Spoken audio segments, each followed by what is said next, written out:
طالع ابو ريده مع لميس الحديدي عمال يرغي ويحكي في المحكي، وعشان يبين ان ما حصلش اي مجاملات للزمالك، والكلام الهجص ده اللي بيطلعوا يقولوه. ما تحطوا لنا الورق، ادونا الورق اللي بيقول ان الزمالك دفع، مش وعد شرف والكلام اللي قالته المستقله.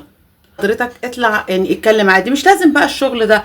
واصل الزمالك ده اكتر فريق السنه دي دفع مش عارفه كام مليون، 70 مليون، انا مش عارفه انت قلت رقم كده يعني. فلميس الحديد انها اعلاميه فاهمه، قالت له ايوه لانه اكتر نادي عليه ديون. قال لها لا، لانه بيكتب العقود الحقيقيه. ايه الشغل ده؟ ايه شغل التلقيح ده؟ انت بتفهمش اللوائح ولا انت فاهم اللوائح وعايز تقول اي كلام؟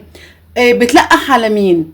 مين اللي بيقول بيكتب عقود مش حقيقيه؟ ولا هو نقلب الترابيزه ونقول كلام على يعني نرمي على الاهلي واشيل المصيبه بدل ما هي عندي، وبدل ما انا ابقى عملت حاجه ضد اللوائح وضد القوانين وكده اقلبها واخلي الناس بدل ما تتكلم عليا تتكلم على الاهلي.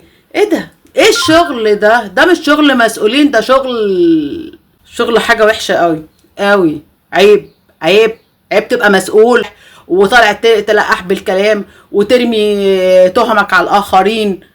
يا اخي سبحان الله، شخص يعني انا مش ممكن ما اوريش الا بوريده بقى الحقيقه كل يوم. انا مش هتكلم الا على بوريده، ده بقت حاجه تقرف. منظومه رياضيه لعينه. الاهلي انجح نادي، وشوف الرعاه للاهلي وشوف العقود وبتاع، وكله برضه لسه بيحارب في الاهلي. ايه ده؟ ايه ده بجد؟ امتى ربنا هيخلصنا من منظومه الرياضه اللي احنا عايشين فيها الفاسده دي؟